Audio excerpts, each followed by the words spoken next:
Bom dia, boa tarde, boa noite, sejam muito bem-vindos ao meu canal. Sou o professor João Matos, estou aqui para ensinar vocês hoje Sistema Legal de Medidas, um tópico que é muito cobrado em concurso público, certo? Para quem está na escola e caiu de paraquedas no vídeo, também é um tópico que você vai precisar durante toda a sua vida escolar. Em questões voltadas a concurso, nós temos que esse tópico vai ser um tópico debatido e esmiuçado em provas como qualquer tipo de prefeitura, qualquer prova de raciocínio lógico, muito possivelmente vai precisar dessa ideia, mas o sistema legal mesmo, a gente vai precisar em provas tipo Banco do Brasil, provas abrangentes, tudo isso vai usar o sistema legal de medida, certo? Mas vamos lá para o que ele é. O sistema legal de medidas, qual o conceito? O conceito é que ele seja o sistema de medição, ele seja unificado para abranger todo e qualquer local. Então, historicamente nós temos que a forma de medir as coisas, principalmente comprimento, eles modificavam-se de lugar para lugar. Então, em alguns lugares, jarda, em alguns lugares, milha, em outros lugares, quilômetro, ou metro, ou polegar, ou pés, certo? Alguns até hoje ainda são usados. Mas o que a gente preza aqui? A gente preza que o sistema legal de medidas ele seja um norte para uma unidade que seja compatível. Simplesmente eles querem uma compatibilidade em qualquer lugar que você esteja no mundo, certo? O sistema legal de medidas ele anda de mão dadas ali, ele gera o Sistema Internacional de Unidades, o SI, certo? Então, ó, como tem escrito, o sistema de medição é um sistema composto por um conjunto de bases que é constituído por unidades base, as quais derivam-se todas as outras unidades existentes. Ou seja, é um sistema que utiliza uma base de representação, certo?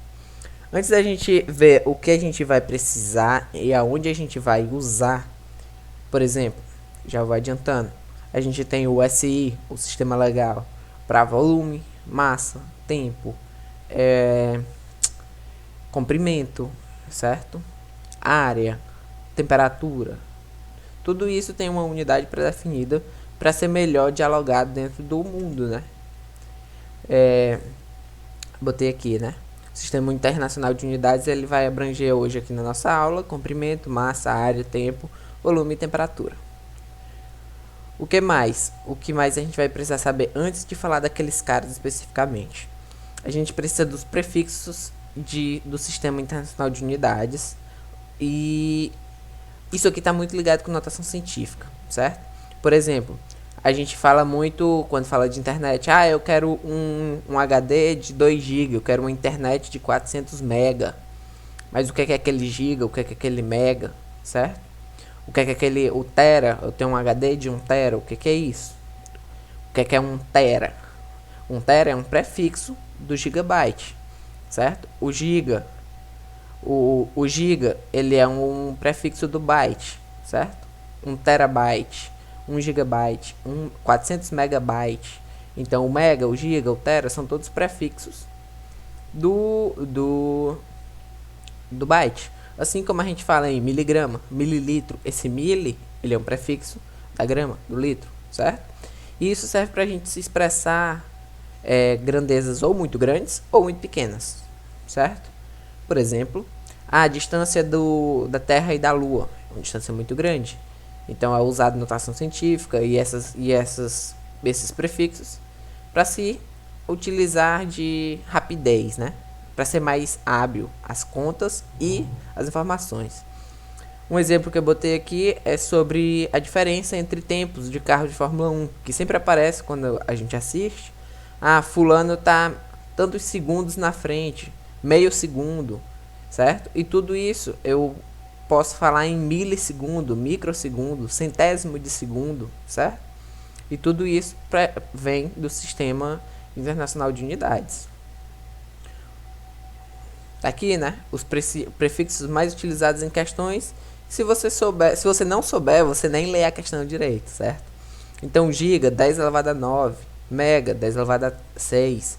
Quilo, 10 elevado a 3. Esses são os agrupamentos. As divisões, a gente tem mili, micro e nano. Seguem a mesma lógica de se dividir ou de se agrupar, certo? Nossa primeira grandeza vai ser o comprimento, certo? As unidades de comprimento, elas surgem para medir distâncias ou tamanho de coisas, objetos, pessoas, ferramentas, certo? E ela é a que dá mais confusão, porque as questões gostam de comprimento, porque durante a história, o comprimento ele teve vários tipos de medição. Eu tinha o polegar, eu tinha a jarda, eu tenho até hoje, né, o pé, a milha, e nenhum desses é o sistema oficial, não é o sistema internacional. O sistema internacional está em metro, mas existe uma relação entre uma polegada e um metro, e um centímetro, certo? A gente vai ver aqui que centímetro, quilômetro, tudo isso vem do metro. Uma polegada é 2,54 centímetros. Isso quer dizer que uma televisão de 40 polegadas tem, na diagonal dela, de uma ponta a outra, 40 vezes 2,54 centímetros, certo? Aqui no comprimento, a gente tem como unidade principal o metro. O metro que é um velho conhecido, certo? Eu coloquei a imagem aqui da escala. A escala de metros, que você pode tanto agrupar metros, tipo metro, 10 metros, um decâmetro, 100 metros, um hectômetro, 1000 metros, 1 quilômetro, certo? Essa imagenzinha aqui, ela tá um pouco... o zoom dela tá prejudicando. Aqui embaixo não é um mais, viu? É um dividido, porque ficou muito pertinho. O que eu posso fazer também é pegar o metro e quebrar ele em partes. Se eu pego um metro e transformo em 10 partes, eu tenho um decímetro. Se eu pego um metro e transformo em 100 partes, eu tenho um centímetro. Se eu pego um metro e divido em 1000 partes, eu tenho um milímetro, certo? O que vai ser mais importante aqui pra gente vai ser a ideia de que as coisas se agrupam e se dividem de 10 em 10. 1 quilômetro são 1000 metros. 1 centímetro são 100 partes. Pegar o metro e dividir em 100 partes, certo? E aí você vai, de acordo com essa tabela, você vai se guiar em uma questão, certo? Partindo do comprimento, a gente tem a área. A área surge com a necessidade de contar ou medir a superfície de objetos, certo? O sistema internacional, ele joga metros quadrados como uma unidade internacional. O que isso quer dizer? Aqui, 1 metro quadrado é eu pegar 1 metro no comprimento e 1 metro na largura. Então, eu teria 1 vezes 1, 1 metro. Só que metro vezes metro, metro quadrado, certo? Aqui a gente também tem a escala do metro quadrado. Aqui tá bonitinho o desenho. A diferença principal é que a cada casa que eu ando, eu não multiplico nem divido 10. Eu multiplico e divido 100, certo? De resto é tudo igual, só vai aumentar a quantidade de zeros. Os nomes são os mesmos, as quantidades são as mesmas, só com essa diferençazinha do zero, certo? Não tem tipo, para o metro normal, 1 centímetro equivale a 0,01 metro, e para o metro quadrado, 1 centímetro são 2 metros. Não, a proporção é guardada a menos desses zeros, certo? A nossa próxima grandeza é o volume. O volume é a medida de capacidade. Eu tenho uma garrafinha, qual o volume dela? Quanto de água cabe lá dentro, certo? Capacidade interna. Aqui a gente já vem falar de litros, certo? O litro é a unidade principal quando eu falo de capacidade ou volume. O litro tem uma escala, não é muito conhecida, mas ele tem uma escala de quilolitro, hectolitro, assim como o metro. Só que a gente tem um ponto de foco. O que é que a gente vai precisar aqui? A gente vai precisar focar em litro e mililitro, porque é o que está mais no cotidiano, é o que está no nosso dia a dia e é o que cai nas questões, certo? Então a gente vai ter o quê? 1 mililitro é igual a 0,001 litros. Ou, em outras palavras, 1 litro são 1000 mililitros. A gente sempre chama de L e ml. L e ml. 1 litro, 1000 ml. Um Guaraná de 1 litro, 1000 ml. Um Guaraná de 500 ml ou de 350, que é uma lata, ele vem com 350 ml. Ele não vem com 0,35 litros, certo? É uma questão de uso do dia a dia. Uma coisa que a questão pode tentar te pegar também é quando ele falar de litro e de volume, ele colocar o metro cúbico, certo? Que é o natural da gente imaginar que se o comprimento é metro, a área é metro quadrado, o volume seja metro cúbico. Só que não. Calma aí. Existe uma relação, sim, entre o litro e o metro cúbico, mas o litro é quem é o oficial, certo? A nossa relação aqui é essa. 1 litro, ele é igual a 1 dm3. Ele não chega a ser 1 metro cúbico. Isso quer dizer que 1 metro cúbico são 1000 litros, certo? Mas quando a gente fala de centímetro cúbico, a gente tem a paridade com ml. 1 ml é 1 centímetro cúbico, certo? Nossa próxima grandeza é a grandeza de massa. A grandeza de massa é bem tranquila. Aqui a gente sempre vai estar usando quilograma, certo? A grandeza de massa nada mais, nada menos do que medir, pesar os objetos, né? Aqui a gente tem uma escala de grama, quilograma, miligrama. O que a gente mais usa, quilograma, certo? Que são 1000 gramas. E miligramas, principalmente quando a gente fala de remédio e essas coisas, comprimido, certo? Sempre tem uma dosagem em miligramas, certo? Aqui não é um grande enfoque, mas é bom você saber, certo? Porque principalmente questões de massa envolvem questões de balança, né? As questões normalmente pegam mais no pé de comprimento, de volume, de área, certo? E também do nosso próximo amigo aqui, que é... eu só deixei bem claro aqui o que é mais focado na escala de quilograma, certo? Que é 1 quilograma ser 1000 gramas e 1 miligrama, né, ser a milésima parte de 1 grama. O que é que isso quer dizer? Isso quer dizer que 1 grama são 1000 miligramas. Padrão. Agora, o tempo.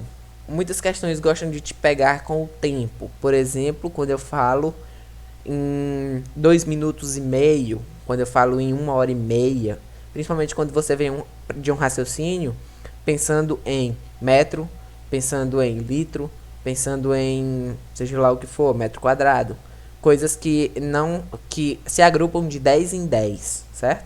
O tempo ele é estranho nesse quesito. Aqui a gente tem que a função dele principal é medir a passagem dos dias. O relógio nasceu para contar a passagem dos dias, o relógio de sol, certo? E hoje a gente usa o segundo como unidade internacional. Qual é o lance do tempo? Ele agrupa de 60 em 60. Então, você vem de uma lógica de que 100 centímetros é 1 metro e você cai na lógica do tempo que 100 segundos não é 1 minuto, certo? Preste bem atenção. Você agrupa de 60. Então, você precisa de 60 segundos para formar 1 minuto. Você precisa de 60 minutos para formar 1 hora. E depois da hora, você agrupa em 24. Também é mais estranho ainda. Você tem um dia sendo 24 horas.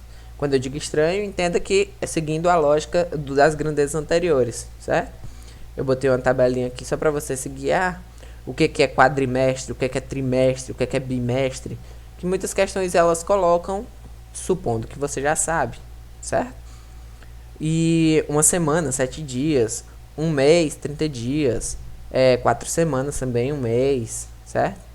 E a contagem do tempo, ela acontece de forma diferente. Então você tem que tomar sempre cuidado com ela. Vamos para a próxima. Nossa próxima é a temperatura, certo? A temperatura ela é um pouquinho estranha. Por quê? Porque a gente está acostumado a medir temperatura em graus Celsius. Porque temperatura é medir calor. Se está muito quente, tá fazendo 30 e poucos graus Celsius, está fazendo 35 graus Celsius, tá frio, tá fazendo 15 graus Celsius. Mas a gente se engana, porque a unidade internacional não é o Celsius, é o Kelvin. E o Kelvin, ele tem uma precisão maior quando a gente fala de estudos científicos.